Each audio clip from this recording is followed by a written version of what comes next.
Hey, moms and dads, don't you just love when your child reminds you about a school project at bedtime the night before it's due? With Skylight Calendar, you can avoid those last minute oops moments. It visually displays your family schedule in one place with different colors for each family member, so you can eliminate those last minute surprises that upset your kids. Skylight Calendar is a Wi Fi connected digital display that syncs seamlessly with all your calendars and visually showcases your family's schedule on an HD touchscreen. You can manage events, chores, and grocery lists on the go with the free Skylight app. This is a game changer for families like ours. And your happiness is Skylight's happiness. So if in 120 days you are not 100% thrilled, you can return it for a full refund, no questions asked. This is a great Mother's Day gift. And right now, Skylight is offering our listeners $30 off their 15-inch calendars by going to skylightcal.com/calm. Go to skylightcal.com/calm for $30 off your 15-inch calendar. That's skylightcal.com/calm. What is one easy way to change your child's behavior that has nothing to do with changing them? It's kind of nice to have an easy one, isn't it, moms and dads? How many of you have found that behavior charts just don't work? So do you want a better idea? Because obviously, I've got one. Otherwise, I wouldn't be doing this episode or asking that question. And how can you teach kids impulse control in practical ways? That is what we're going to discuss on today's episode of the Calm Parenting Podcast. So welcome, this is Kirk Martin, founder of Celebrate Calm. You can find us in our big spring sale, 50% off all of our programs. And that includes, the big package includes the updated Discipline That Works program. And I'm going to kind of pull some ideas from that today. So you can find that at celebratecalm.com. So here's the first one. I want to give you something easy to do that works really well. It's easy, but sometimes it's really hard for us as parents to do. I want you to simply affirm your kids for what they are already doing well without adding but.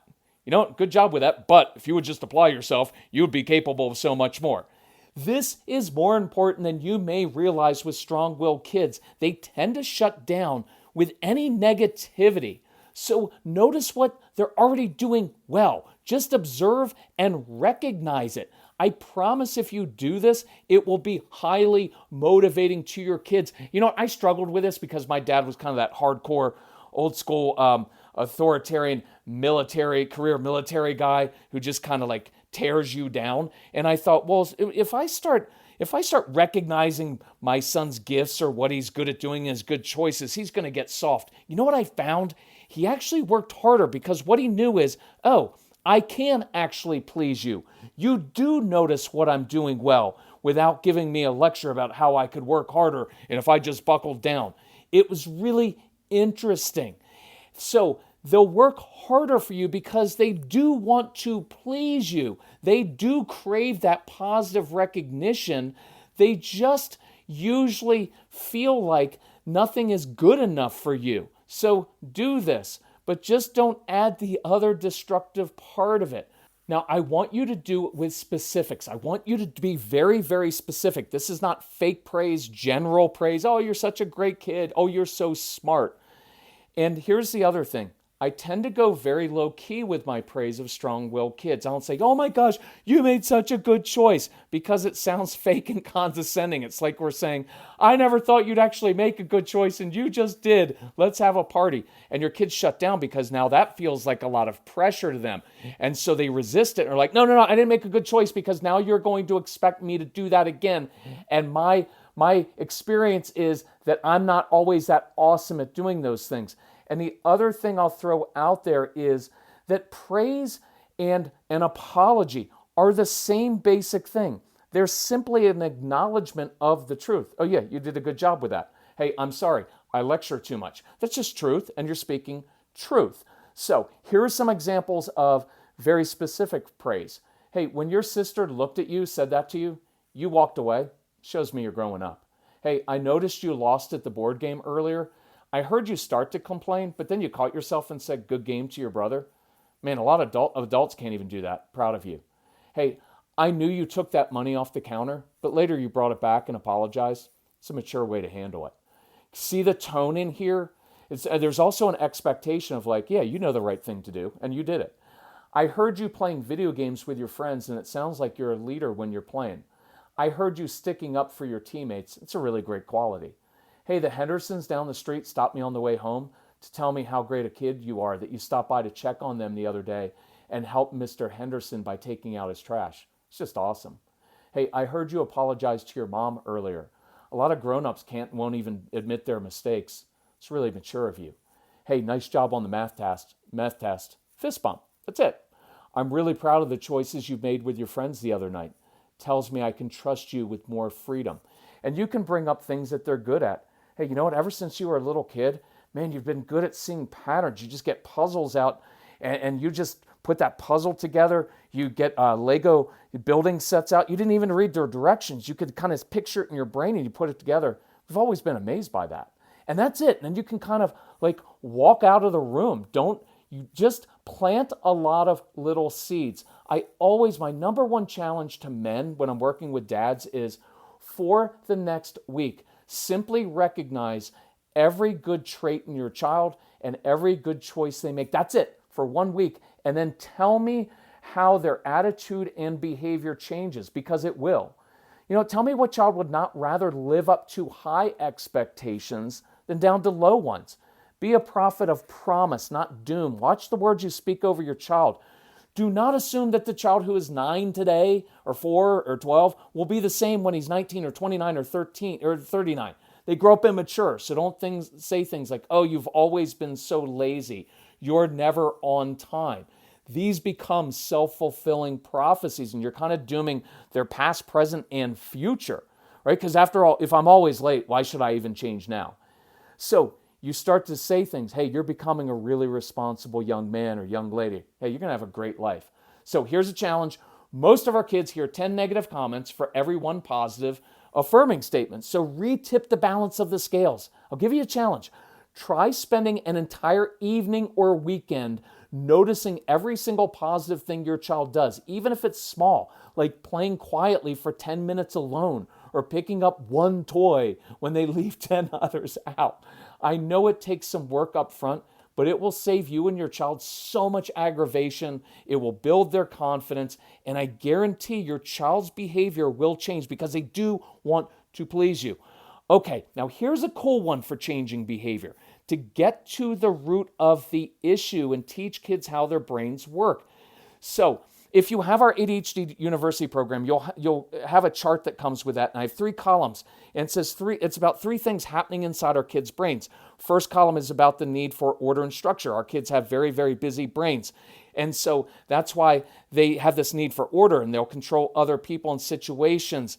They control the outcome of the board game, cheat, change the rules of the game, and quit. They carry acorns in their pockets. All those different things. Anxiety comes there. Second column is about the need for brain stimulation. Many of your kids do not get enough blood flow to the brain, not enough dopamine, so the brain is physiologically understimulated. It's why they're always seeking intense stimulation. It's why they tap pencils and fidget. It's why they argue with you. It's why they push their siblings' buttons. It's why they procrastinate. And then the third column is about many of our kids have sensory processing needs, and they're either hyposensitive, where they really need physical pressure. And so if you know that your kids aren't just being, when they're bouncing all over things, it's not just being wild and out of control. They're seeking sensory pressure. And if you can give that to them proactively, it's really settling for their bodies. And some of your kids are hypersensitive. So they're really sensitive to sounds, to sights, to smells. And so if you know this about them, you can proactively meet a lot of these needs. Think about this. Here's the analogy. So it's late afternoon and your kids are acting up and just saying, hey,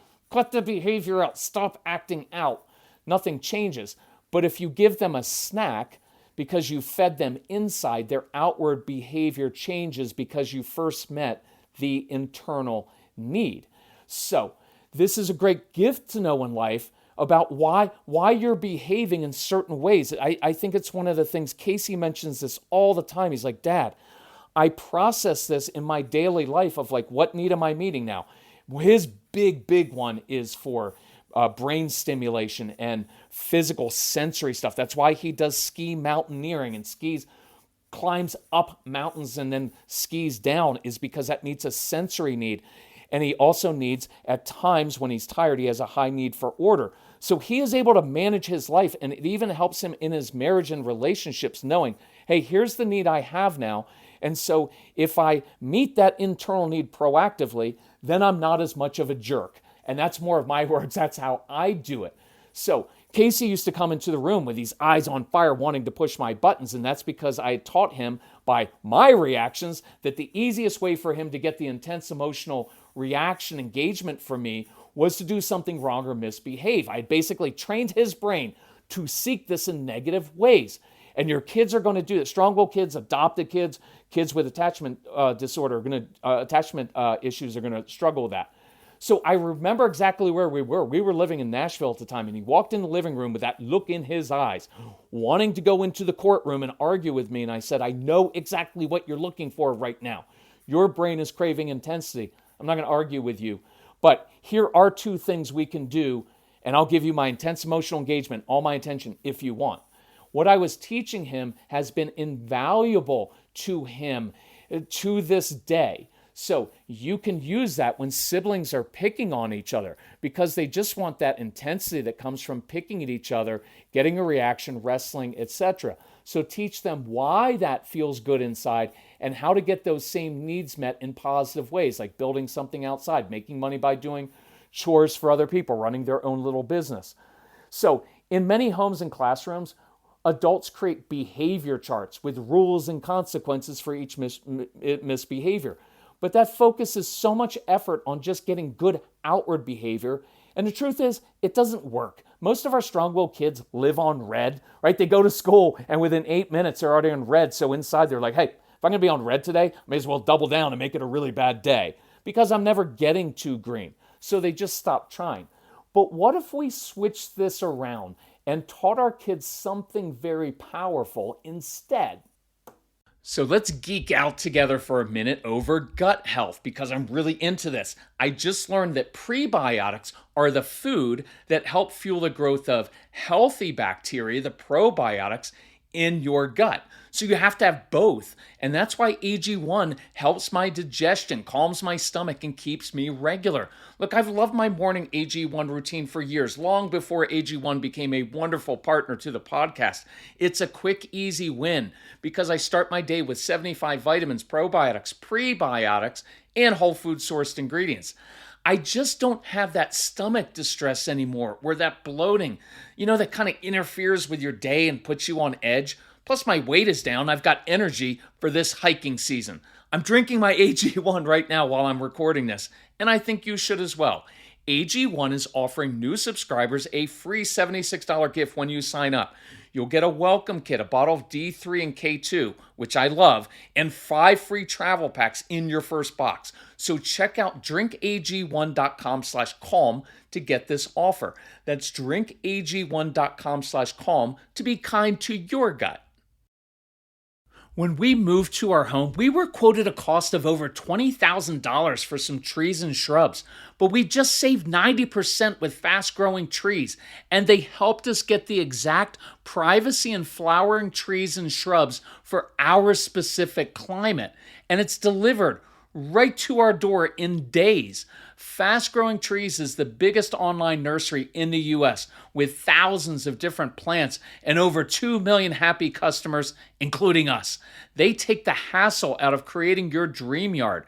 Their Alive and Thrive guarantees ensures your plants arrive happy and healthy. Plus, get support from trained plant experts on call to help you choose and care for the right plants. This spring, Fast Growing Trees has the best deals for your yard, up to half off on select plants. Plus, listeners to our show get an additional 15% off their first purchase when using the code CALM at checkout. That's an additional 15% off at fastgrowingtrees.com using the code CALM. fastgrowingtrees.com/calm. Offer is valid for a limited time. Terms and conditions may apply. So I love this idea. What if instead of a behavior chart, You created a trigger board or a trigger chart for your entire family, especially as your kids get older. So you can list each person's name at the top, mom, dad, each child, and then one trigger each person struggles with.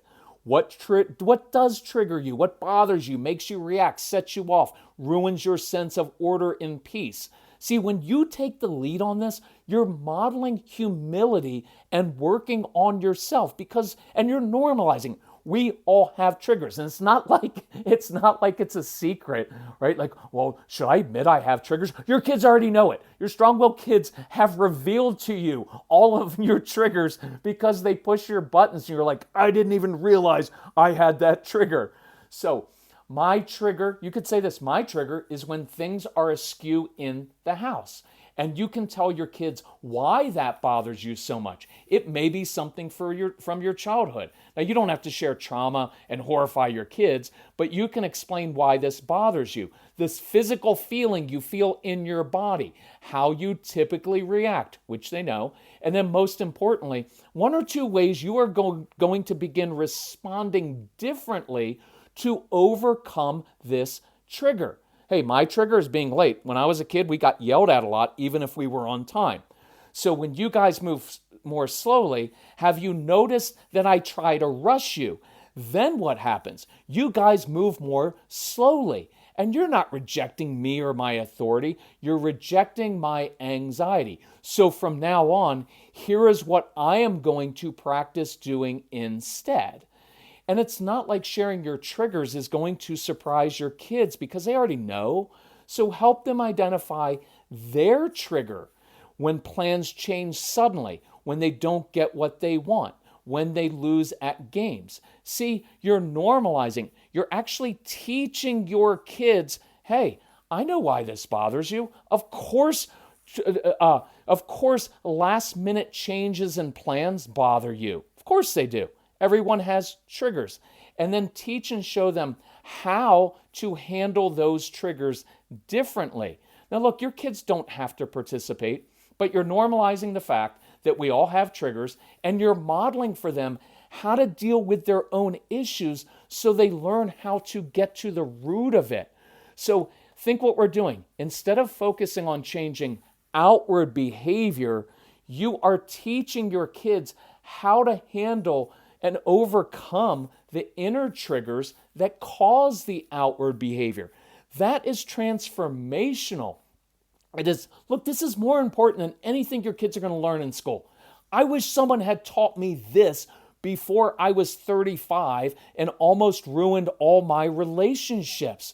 So I really, really love that idea. So how can we teach our kids impulse control?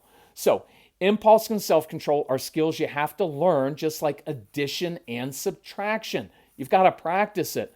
So here are a few ways to practice impulse control. By the way, know that your kids should struggle with impulse control. They are supposed to be impulsive when they're kids. So don't get freaked out about that. You're going to get calls from the school of like, oh, your child is impulsive. That's like saying like, oh, your child has a lot of energy. Okay, that's kind of what kids are supposed to be like. You're not telling me anything new. So people laugh at this, but it works. When Casey was a kid, we'd go to Red Robin because back then Red Robin was kind of new, cool kind of place. And I'd ask, hey, how many fries are we going to leave on our plate tonight? And he'd look at me like I was crazy and ask, like, why would you leave these delicious, greasy, salty fries on the plate? And then he'd add this, when there are children starving in third world countries, because our kids are quick like that. And I'd say, well, just to show that we can. It was a concrete way of physically practicing impulse control. We would walk into a store and be mesmerized by all the cool gadgets, right? Like at Best Buy, and then walk out without buying anything. We had a family tradition or a family rule, which is any big purchases, we wait 48 hours because you know what you find out. When you're there looking at it and it's like, I want that. Once you leave and you wait 24 hours, 48 hours, sometimes that desire goes away or you can be a little bit more rational about it. But we would do that. We physically did that. And I remember when we were looking at things or going for a car or somewhere and a guy would be like, well, you know what? This deal isn't going to last. And I was like, yeah, it will, because if I really want this and you want to sell it to me. And so I was teaching a really practical life skill. That's delayed gratification. And it's a really important skill. Sometimes with Casey, and again, you don't have to do this. It's dorky, it's awkward. Your kids are going to complain. They're going to be like, why are we doing this? This is stupid. Who cares? I promise you it is worth it. I would at times say, hey, I want you to wait 45 seconds or 3 minutes before you do X or Y. And I purposefully just kind of make him wait. Why? Because you're practicing impulse control. I'd encourage you to teach your kids delayed gratification with their screens. I'll give you an idea. Hey, tonight, I'm going to give you 1 hour to play on your video games. But if you turn your video games off 3 minutes early tonight, because that's doable, I'll give you an additional 10 minutes to play tomorrow night. So the calculation is, if I sacrifice 3 minutes of game time tonight, I can get 10 more minutes tomorrow night. Okay, and you can make the ratio whatever you want. Now, some of your kids are going to get off like 6 minutes early, and then they're going to be like, you owe me 20 minutes tomorrow night. And sometimes you can be like, you know what? I'll do that with you. Good thinking. When Casey was older, I'd encourage him to turn his games off after 3 matches instead of 4. It was all about delayed gratification and practicing impulse control. Now, this one skews a little bit younger. Because our kids tend not to respond to auditory commands and lectures, I like using visual experiential lessons to reinforce key concepts. So get a really soft, squishy ball, and you could write the word choice on it. Whenever your child is about to make a choice, or even throw a tantrum or have a meltdown or argue or whine or try to get out of taking responsibility, you can toss or hand the choice ball to your child and say, hey, Evan, I want you to throw the ball up in the air and catch it 3 times while you think about the choice you're going to make. And you can use one or several of the following phrases as you explain this concept to your child. See, I'm giving you control of this situation. The ball is in your court. You are responsible for how you respond. You are responsible for your attitude. Your choices affect your outcome, right? The decision is out of my hands. You have the power to control the outcome. And over time, you can use fewer prompts and simply hand the ball to your child. What you're doing is physically handing over responsibility for behaviors, attitudes, and actions to your child. And your child will begin to realize just how much control they have over their lives. And it's helpful for us as parents because you're symbolically showing that you're not responsible for your child's actions. They are. The act of throwing the ball in the air 3 times teaches them that they do not have to make the choice immediately. They can take 5 seconds and think about it. You're giving them a tactile object to manipulate, which is both calming and stimulating at the same time. Because you'll know, we did this in our home with all the kids that were there, and you'd notice them like squeezing it. Sometimes I give them 2, so they could kind of squeeze that. So sometimes feeling the ball in their hands will break the negative cycle and calm or redirect them. You can even try this with your spouse before you tell him or her some bad news. And I know some of the kids are going to be so upset they throw the ball at you, and that's why I want it to be soft. You can use anything tactile. You could use Kleenexes. You could do anything because that wouldn't hurt if they threw it. One of my favorite things to do when we had these kids in our home was tell them, hey, tomorrow we're going to Best Buy, so bring your money. And we go to the store and we let them walk around, and it's like electronic candy. They'd be so excited and grab all these video games to purchase, visions of sleepless nights playing games were dancing in their heads. And then I'd say, hey guys, put all your stuff back, we're leaving. Needless to say, there was a lot of outrage, shock, and screaming. No, we haven't paid for our games yet. And I said, I know, we're leaving. Let's go now. But Mr. Kirk, I really wanted that new game. I know you did.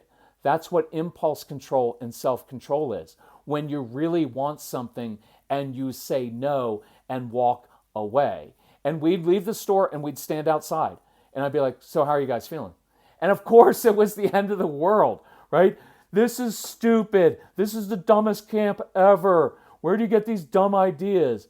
But I wanted them to feel those games in their hands, picture playing them, and then put them down and walk away. I wanted them to physically practice it with something tactile. And so over time, they learned how to say no and walk away, right? And they learned to own their own boredom and disappointment, because they would say, this is the stupidest thing. And then I'd say, hey, look, you guys, look, if I were you, I would be upset at me. I would be frustrated, and I'd be really mad because you thought you were going to buy these things and then we didn't. And so I said, but you guys have a choice because we still have the rest of the afternoon together.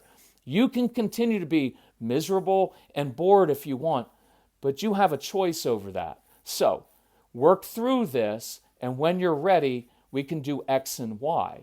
So some kids struggle with blurting out in the classroom. We give them, say, 3 talk tickets, 3 little pieces of cardboard maybe, or little tickets. And every time they want to share something, instead of blurting out, they have to raise their hand and redeem a ticket. And the teacher says, oh, that's cool. Nice job raising your hand.